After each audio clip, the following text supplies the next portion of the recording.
indeed, we told you earlier we'll be having conversations around, of course, Trump threats. We had the first one with Nkoyo Ntoyo. We'll bring you a second one that will interest you. Trump's threat tackling farmers, headers, clashes. And our guest this morning is Samuel Meme, President Leadership Hub, Justice and Economic Advancement. You're welcome to the show. Thank you very much. It's my pleasure being here. All right, so let's get straight into it. I know that this conversation around Trump's threats has, been hitting up the polity. A lot of people having divergent opinions. But do you think that farmers' headers clashes is one of the reasons the U.S. president is threatening to attack? Yeah, it's somehow linked to it, because if we have to look at the root cause of these crises we are facing in our communities, leading to elimination of communities, preventing farmers from having access to their farmlands, eroding cultures. And many people are afraid to speak about this issue. And this bothers me so much. Like in a country like Nigeria, we still find cattle herders taking their cattle through communities, destroying farmlands. And when these farmers accost them or try to prevent them from accessing their farmland, what they get is reprisal attack, leading to killings, destructions of farmlands, livelihood. And when you look at the history, initially, I know that there are Christian genocide in this country, very quite clear, because from 1992 down, even the time we're growing up as a child, we hear killings in Jaws, destruction of churches and the rest of them. So government had, over the years, even by our laws, blaspheming and all of those. As a Christian, you cannot practice your Christianity in certain part of the northern part of this country. And this is religious intolerance. What the government must begin to do at this time is to look at the issues. Look at the issues of rights. Okay. The issues of freedom as enshrined in our Constitution. Because you cannot have a government in place. Then you have two classes of businessmen, the farmers and the herders, the cattle owners. And these are private business owners. Then you allow them to move from one place to another, destroying farmlands, and you expect the villagers, the farmers, whether they are Muslim farmers or whether they are Christian farmers, they don't have a right to prevent these cattle from consuming their farmlands and their crops. And when they do, what they get is reprisal attack. We had a conference in this country, and that actually made us to understand the nature of Nigerian rulers. We invited the Commissioner of Agriculture across board. We took the pain to send them letters to their secretariats, and some of them called, and they said, this matter is a sensitive issue. We don't want to talk about it. You don't want to talk about the movement of cattle in Nigeria, destroying farmland in a country that we called a one Nigeria, and instead of the government to begin to look into the policies that they can put in place to guide the business of cattle. So let's go to your recommendations directly during this conference. What are you posing? What are your poses? We had a very robust recommendations. And if we have a listening government, they should begin to look into these recommendations. The recommendations is in three phases. All right? We all agreed. The national president of Mieti Allah and the full ESCOs were in the conference. The farmers' associations were in the conference. The security agencies, the DSS, were available right present at the conference. And we all agreed on the 30th of September that the movement of cattle by way of rearing cattle is no longer fashionable in today's Nigeria. That we agreed that the owners of cattle are business owners. They are businessmen and women. So therefore, they must acquire land and keep their cattle. They must acquire land and grow feeds, transport the feeds from where they acquire the land and take the feed to where the cattle are kept. We all agreed that irrespective of wherever you find yourself, whether you are a Fulani, or you are an Igbo, or you are an Hausa, or you are from Benue, and you are an elder, you are into cattle business, you must provide a place to carry out your business. We send recommendations to government agencies and government, including the governors, and we are sure for 3 weeks they have received the recommendations and letters. Many state governments in this country do not care about the life of their citizens. We took the pains to visit ministries of agriculture in this country, to interface with them, to understand what the agendas are for the farmers in their states. They couldn't have a response. And when you look at all of these issues, and you cannot attribute genocide in this country, the recommendations state that the government must begin to develop the communities, by constructing roads to farmlands. Why these elders find way to have their cattle?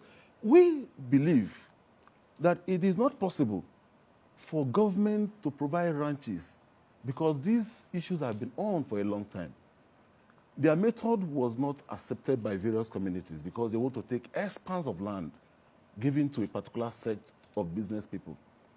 So we now agree that these are private business enterprise. So if you run a business in Nigeria, there are methods to run your business. You register your business with the Corporate Affairs Commission, you secure a place where you do your business, and you carry out your business legitimately as provided by the laws of this country. You cannot run your business because you are into a particular sector of business of cattle rearing, for instance.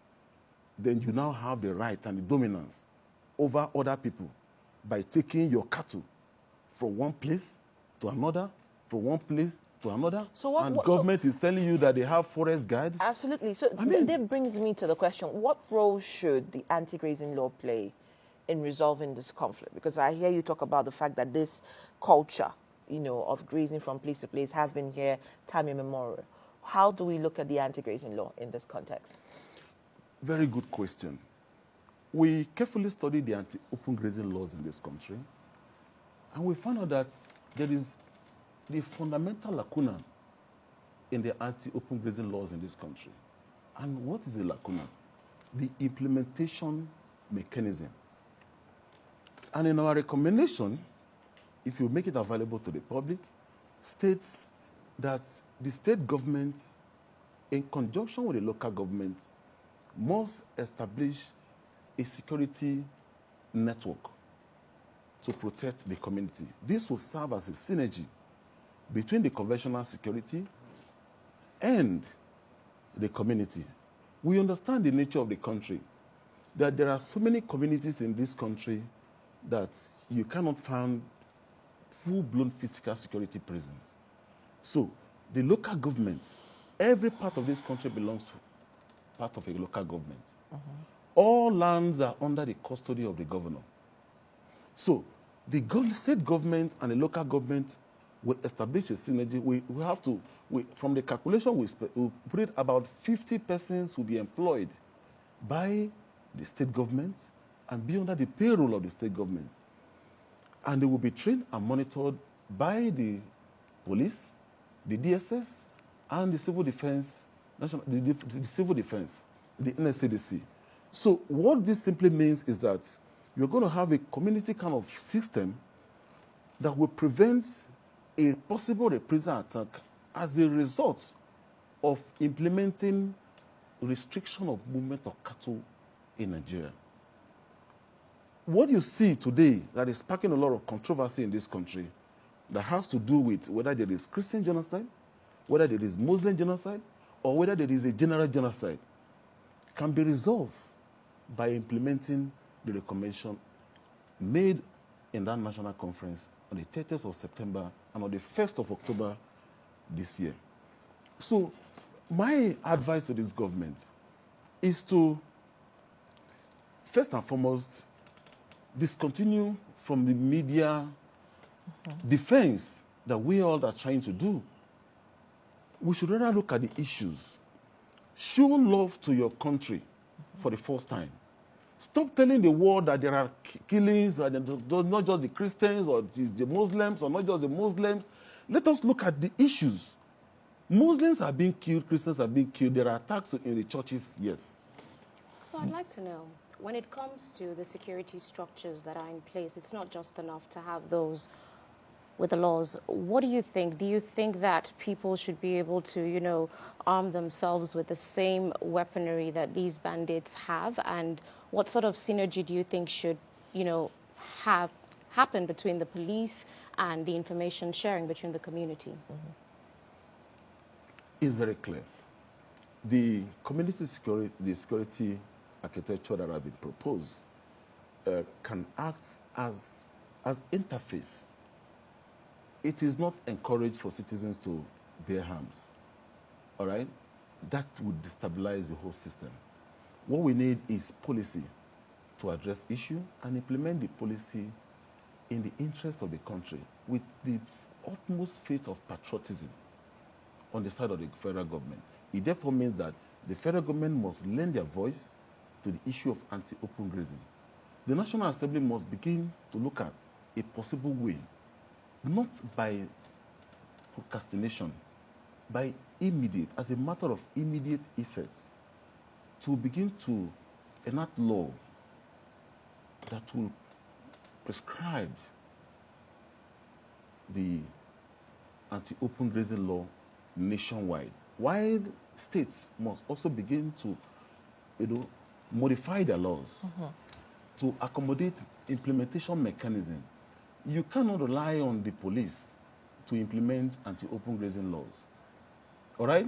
The police, it will be very, very much difficult because some of these violations occur at night, that it will be difficult to interface the police to arrest those who are violating the anti-open grazing laws. So that is why we recommend that there must be a synergy between the local government and the state government to set up a security network. All right? The details are there. It is possible.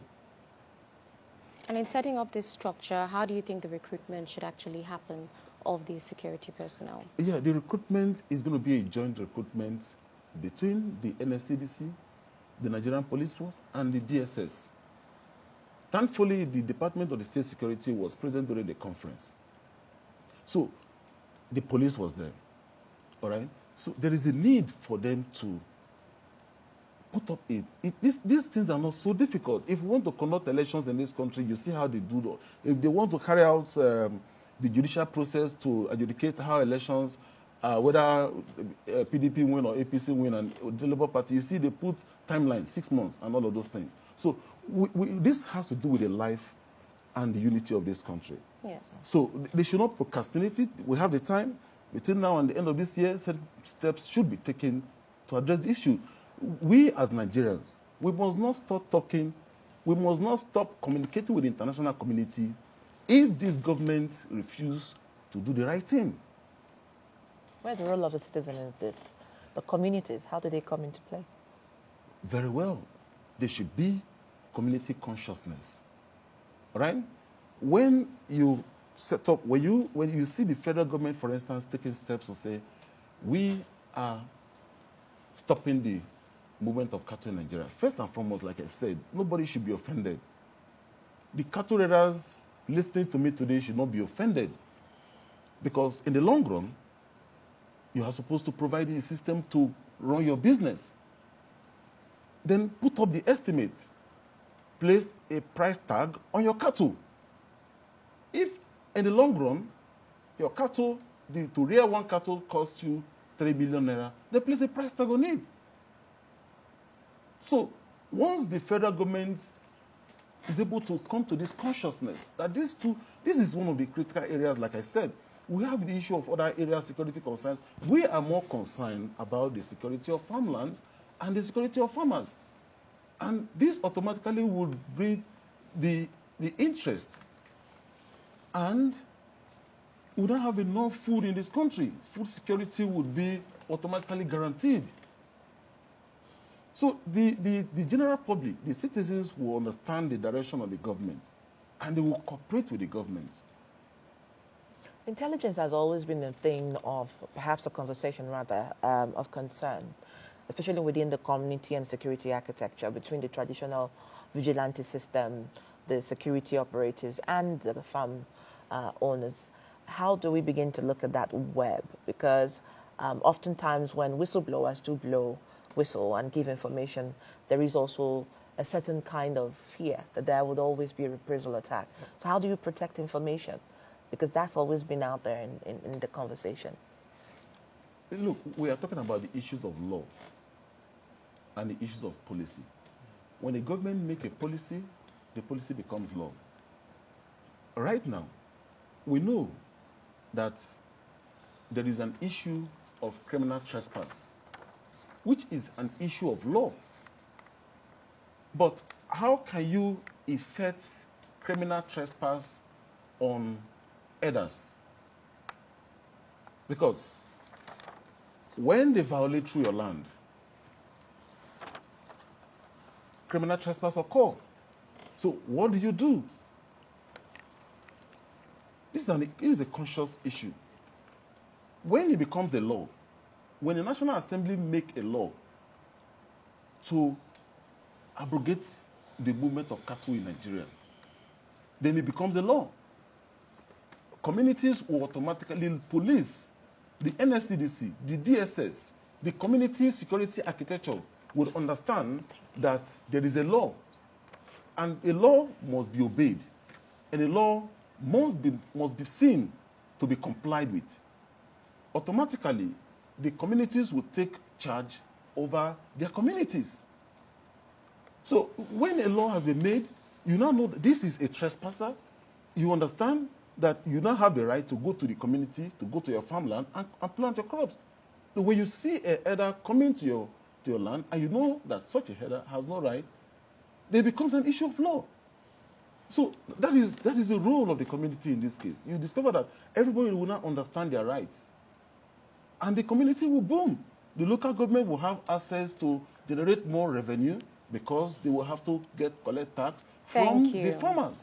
Thank you so much, Samuel Meme, for that. The President, Leadership, Justice and Economic Advancement. Thank you for those insights on the farmer headers clashes and what role we can all play. Thank you so much for that. It's my pleasure. Thank you very much for having me. I pray that the government listens, because you can see the passion, and quite a number of people are asking questions, and we must begin to ask questions, not rhetorics. Definitely. I agree with you on that one. This is definitely a conversation that is still ongoing. Thank you so much again for joining us on this. We still have more